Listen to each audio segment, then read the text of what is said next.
Hi all, this is another tutorial about Linux CNC, and I will use HixCAD to get the G code. This time I will show you how to use cutter radius compensation CRC. A lot of people ask on the internet and on the IRC channel, the chat channel of Linux CNC, how this will function. First, the informations can be also here on Linux CNC. Here's our knowledge base, linux.org, Linux knowledge base, and here are a lot of informations you can get. Here's also from the communication. Here are the archives of the IRC channel. You reach this if you use, here I use Firefox. There extras, there's an add-on, Chatzilla. We'll open up here the chat program. Here connect to Freenode.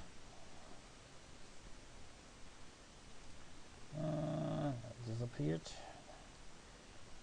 Takes some seconds. And then type /join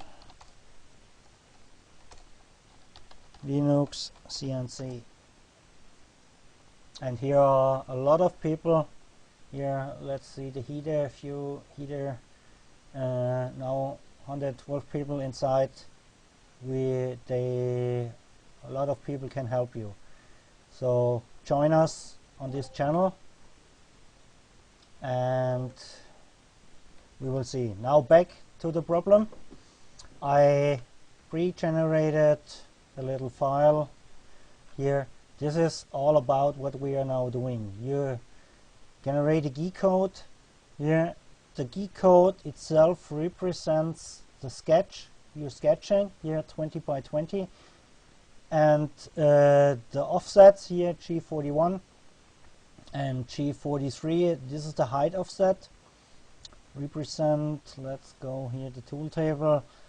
This represents this file here in the tool table edit, and the D1 represents that number on the offset. If I change that, let's change it to 5.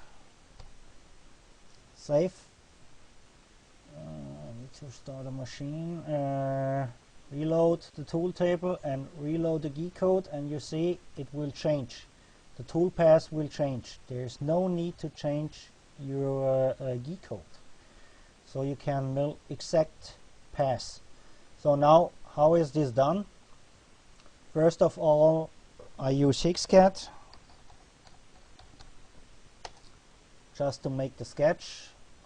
I did some edit here to see how to see better the inputs. First I'll make here just a square. Let's go 20 by 20. Here you can see the numbers changing. There's the grid. A lot of people also ask here for the grid. You can change the grid here. Here now you see it's 5 mm. I will change it back to 1 so we can better see what we are doing. It's here in the digitalization. Now we mark the sketch. Here at program is our post-processor. Most of you may do this one here. Make a profile operation of it and post-process, and see here the offset. Now I will change the start point.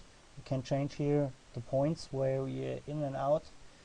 Go here, machining, post-process. Now it will start at this point. Here you can see the sketch is 20 by 20, and there's nothing here that represents this sketch. If I change here my post-processor here to cutter radius compensation, now the sketch now that the tool milling is on the line, on the sketch, it is supposed to be there. Of course, the offsets are here in this line. This numbers here representing the sketch, and the offsets will tell Linuxcnc how much the tool has to be off these lines here. It's calculated by Linuxcnc. The only thing you have to measure is here the roll radius. This is this one here, in and out, and it should be larger than your tool radius. Tool diameter half plus something. It's on your own. If you want maybe a rough operation, you will say with a 10 millimeter you should go larger than 5. So here we are once more. There's here you can see the milling goes in clockwise direction. This is represented here by climb. Conventional will do the other side. Will drive it the other way. Maybe it's better for some machines. And if you go here inside,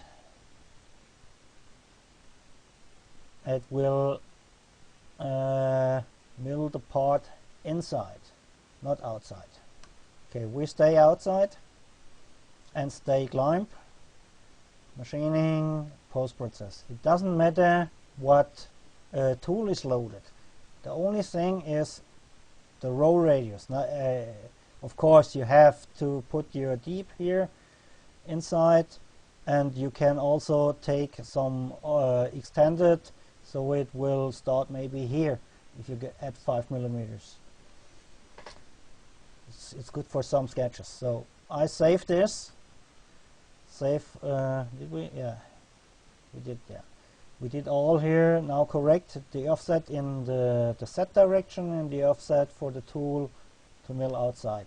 Save the NC file. I save it to my desktop. There's already here the file CRC. Let's save this. Replace.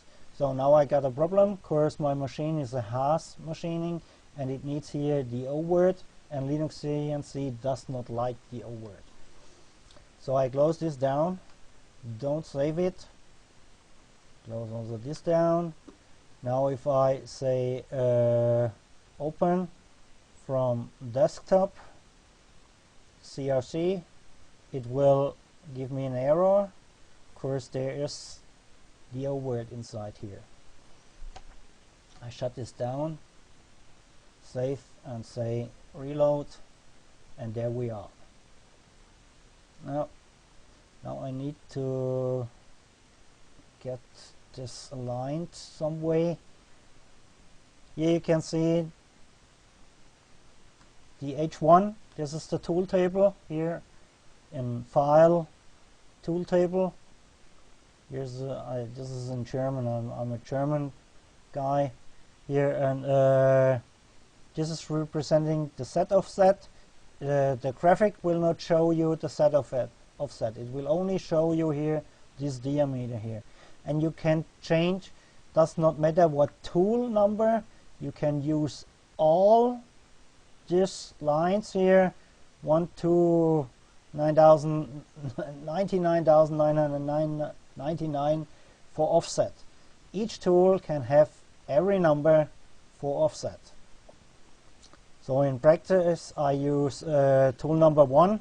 It's the actual offset of the tool, and number 100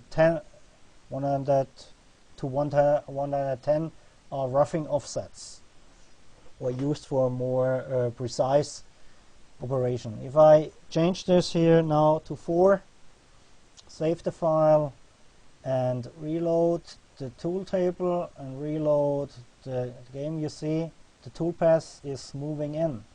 We have still our 20, our sketch measurements here. What is it good about? You can, this is the decode here, you can make a nice roughing operation, just copy the whole system, control copy, get another line, control V, add thing, and I change now the diameter here, the D1 to D2, save, and if I now here reload, I get a roughing operation. Now it's easy, it's 398. Let's give it here a 7. Save file, reload, and reload the G code, and there we are. We have now a roughing operation and the finishing operation, and with the G code, with the tool table here, you can simply get nearer to the part and measure what the exact measurements of your part. So you don't have to change the G code, and if you reload then the G code after months or years, you can see in the code what you're actually milling. So I think this is it. If you need some answers more, just give us information on the channel or connect to the ERC channel, and we can help you live for your problems. So bye for me, Lothar from Germany.